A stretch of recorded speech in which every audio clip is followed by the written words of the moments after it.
Welcome everyone for the first episode of Azure Security Center in the field. My name is Yuri Diogenes. I'm a senior program manager for CXE team, and I will be your host for this show. We plan to have an episode every other week, one episode every 2 weeks, and we're gonna bring a lot of guests from our Azure Security Center engineering team in Israel. We're gonna bring a lot of folks from the field as well. The whole idea is to give you insights about Azure Security Center. And today, the first ever episode, we have Tal Rosler from our engineering team in Israel, ILDC. Tal, thank you very much for joining for this first ever show of Azure Security Center in the field. Hey Yuri, thanks a lot for inviting me. Happy to be here. Tal, let's start a little bit talking about what you do in the engineering team. What's your responsibility? Because we know that we have a lot of feature PMs. So what is your feature and what you are doing nowadays? Sure, Yuri. So my name is Tal Rosler. I am program manager in the Azure Security Center team in Microsoft. My main focus and ownership is the threat protection area. We have real-time threat protection and detection offering in Azure Security Center that detects threats on hybrid cloud environments, Azure resources, multi-cloud and on-prem, and this is my main expertise. So that's a very interesting area because we've seen a lot of change nowadays in threat detection, threat protection in Security Center. Recently, we announced the refresh of the Security Alerts dashboard, which is something that a lot of customers were really looking for. Some weeks ago at Build, we announced the alert suppression features. So can you give a little update on those two main capabilities that were released recently? Sure. So indeed, we had great new goodies recently.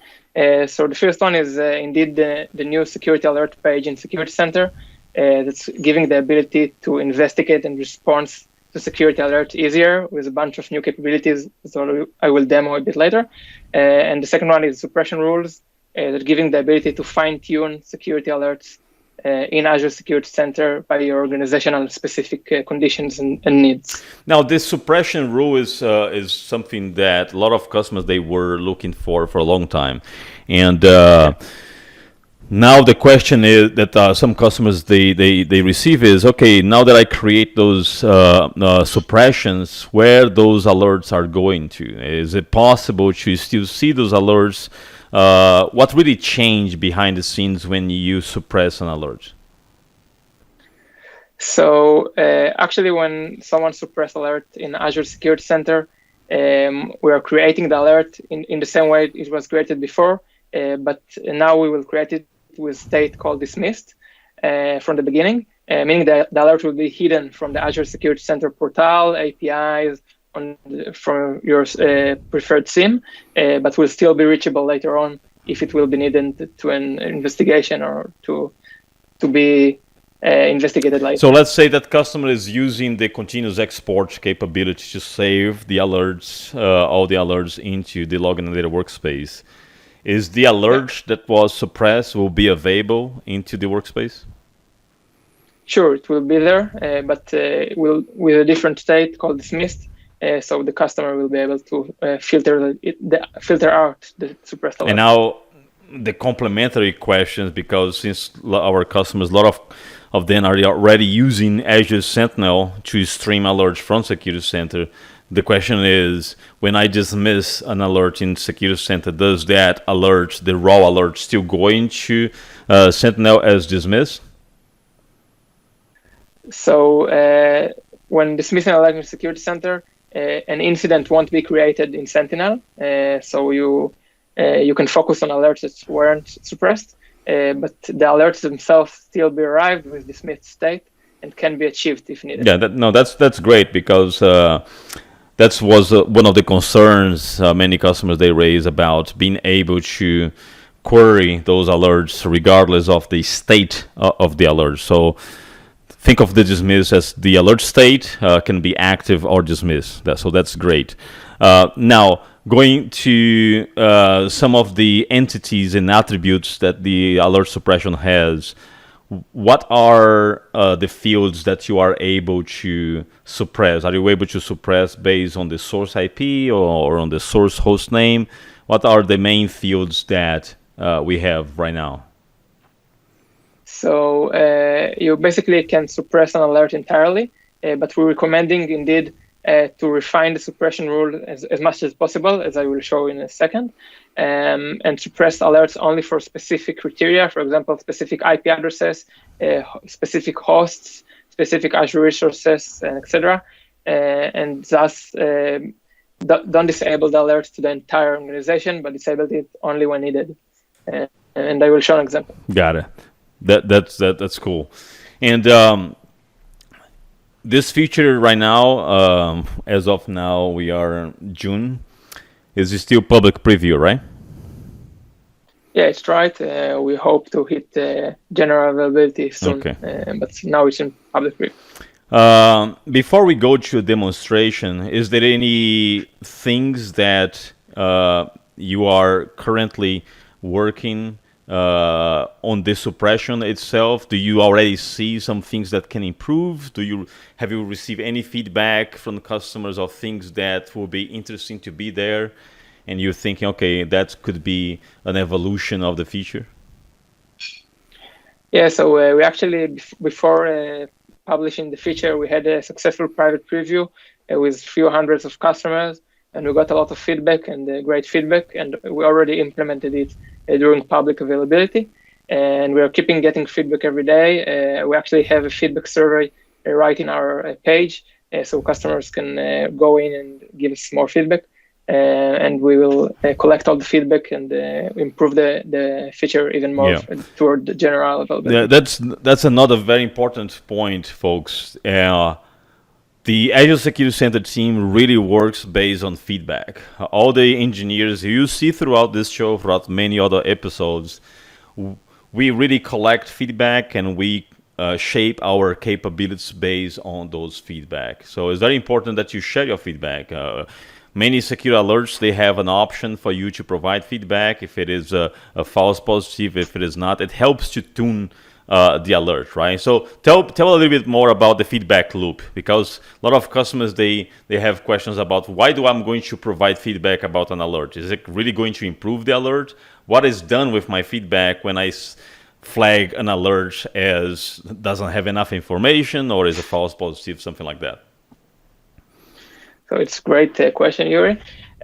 So basically, we each month in Azure Security Center, we are going through all the feedbacks that customers provided, and we're thinking which alert we can improve. We're taking the alerts with the highest level of false positive and negative feedback, and working to improve them and make sure the alerts in good quality. So it's super important that every time you're investigating the alert and getting a conclusion of if this alert was a true positive or false positive or any feedback you have on the alert, you have the feedback pane in our page, and you can insert your feedback, and we are going through this every month and improving.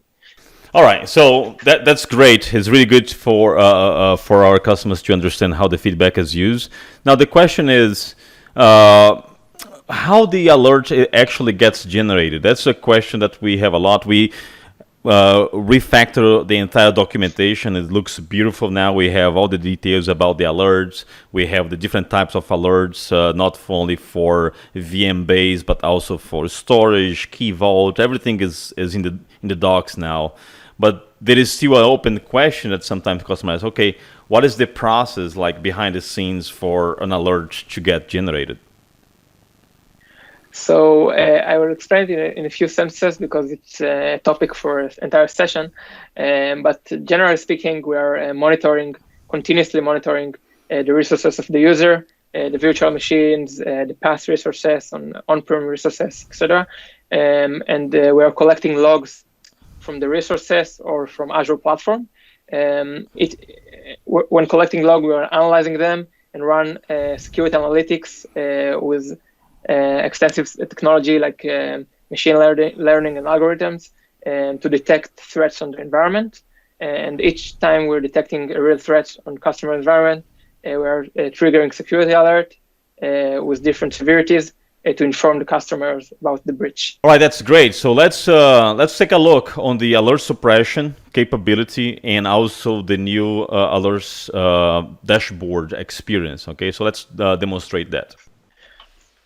Okay, so I will demo now the new experience of Azure Security Center alerts, and then I will follow up and demo the suppression rules. And so here you can see the main page of Azure Security Center. I will go down to the security alerts part and click on it. And this is the main security alerts dashboard in Azure Security Center. Here you can see all security alerts that was gathered in your environment, and you can triage them and decide which alert to investigate first. We recommend to triage the alert based on the alert severity, which is the criteria saying how severe the kind of suspicious activity that was detected. So I will start by, I will demo a specific investigation of alert. And let's take, for example, this potential SQL injection. So I'll click here. And I will choose one of the alerts from this alerts instances. So I will choose the first one. And here you can see the new alert experience of Azure Security Center that I introduced earlier. So in this page, you can actually perform the investigation and the response to this security alert. So let's start. So here you can see in the left panel the high-level overview of the alert.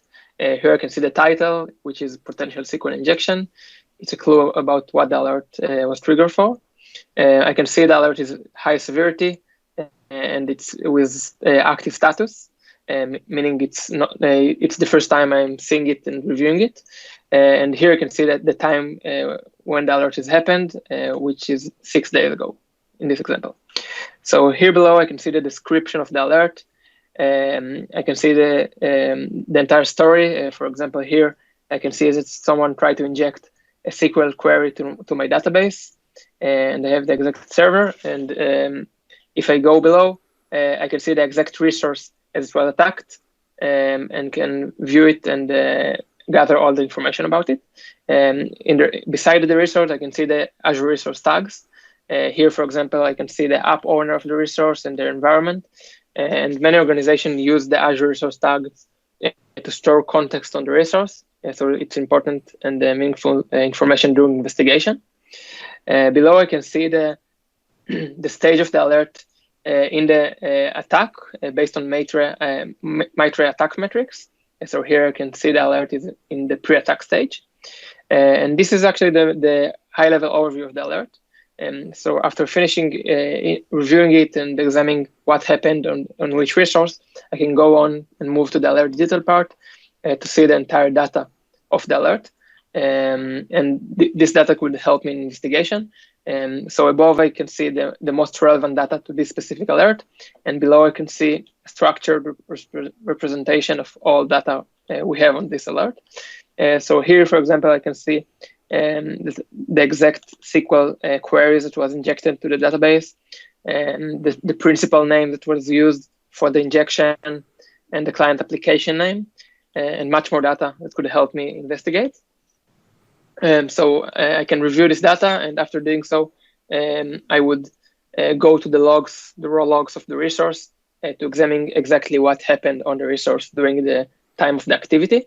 And in addition, I will contact the resource owner to ask him if he knows this activity and confirm this is indeed malicious activity that don't familiar to the organization.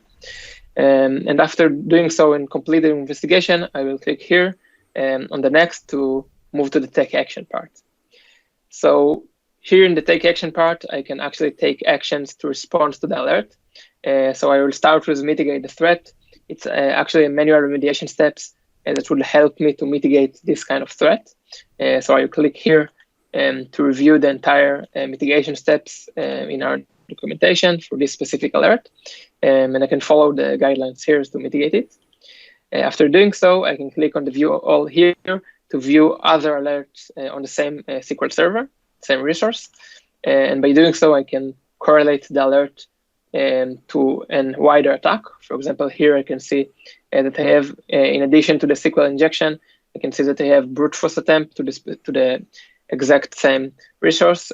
So I can assume this related to the same attack and could investigate it as well as part of the investigation. I will come back. And after doing so and completing the mitigation steps, I will move on to the next chapter, which is the prevent future attacks. So here I can actually see the top Azure Security Center recommendations on the attacked resource.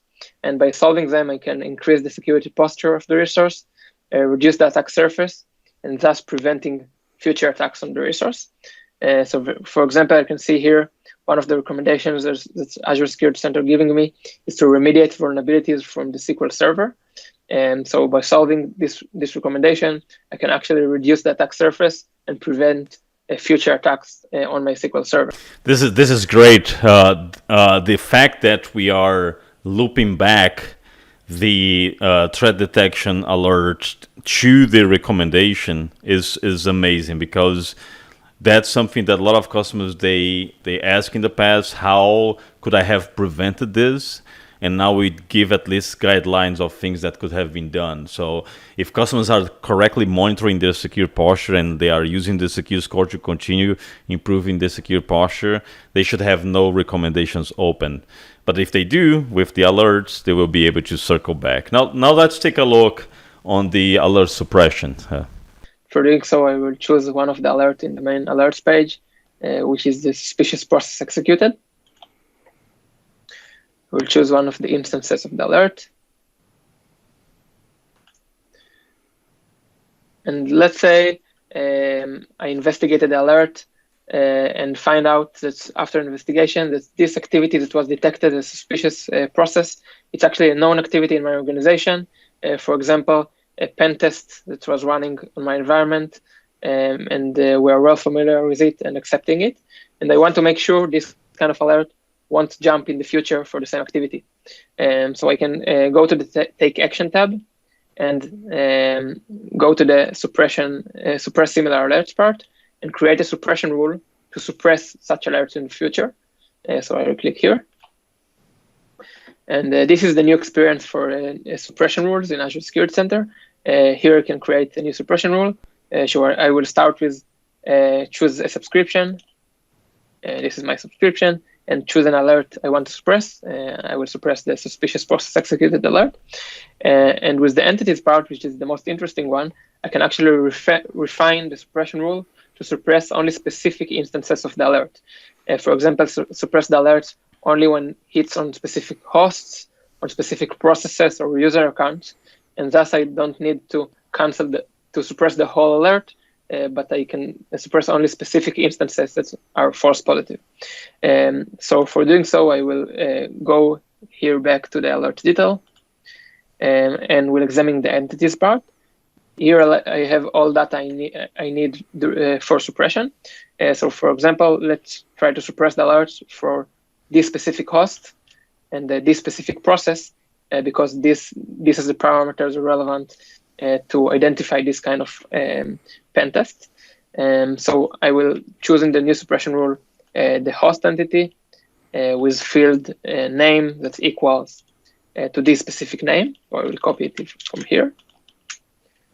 And we'll add another condition of a process with command line that equals to this command line.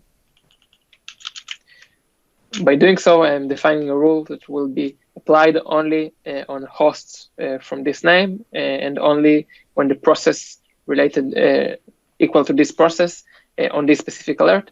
And thus I am not suppressing the entire alerts, but only this flavor. So after doing so, I will add a name for the rule. Suppress pen test, for example. And I will choose a reason for suppression. Here I am choosing suppress the alert because this is a normal activity in my organization. It's actually super important that we'll choose the exact reason for suppressions, because we're using this afterward to examine our alerts and improve it to not generate false positive results. So I'll click here. And I enter a comment that will help people in my organization understand why this rule was created. So I will write that I created the rule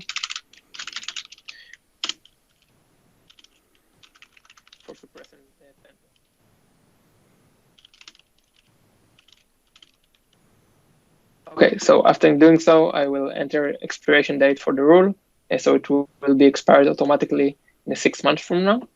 And in the end of the process, I will click here on simulate to test the rule and make sure it's actually hitting. So it's important part in the end of the suppression rule validation. So you can make sure all the parameters and all stuff you entered are actually working. And I can see this alert was suppressed. So it's a good indication the rule is working. And if you had a problem, you can go on and fix them before you're applying the rule. So after validating, I will click on apply. So the validation is really important, right? Yeah. Because it can really ensure that all the parameters and everything that you set up are actually working, and there are results that will be suppressed based on that configuration. Yeah, it's true. Before applying the rule, we're recommended to validate it and make sure it's actually suppressing the alert. If not, maybe some part of the entities was wrong and you need to redefine it again. Right. Well, that was a great demonstration, Tal, and also great feature sets. Thank you very much. I mean, we talked for a long time, and we probably have a subject and things to discuss for more than an hour. But I think it was a good way to kick off this first episode of Azure Security Center in the field. Again, thank you very much for accepting the invitation and taking the time to join us to explain more about secure alerts in Security Center. Thank you very much, Yuri. I really appreciate the invitation, and this series is a great idea. Thank you. And y'all make sure to subscribe for our channel to get the notifications when we upload new videos. Take care. Stay safe.